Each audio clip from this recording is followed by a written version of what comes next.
232 ang pamasahe. Ito tayo sa Our Lady of Assumption sa Malate.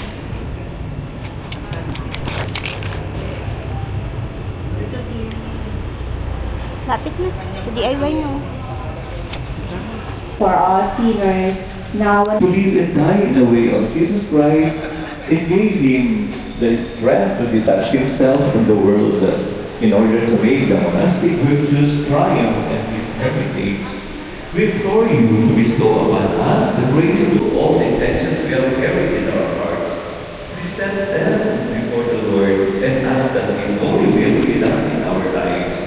Obtain for us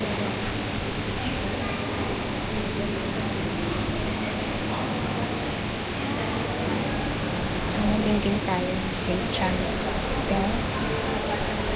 Sa Reno, dito sa ating Panginoon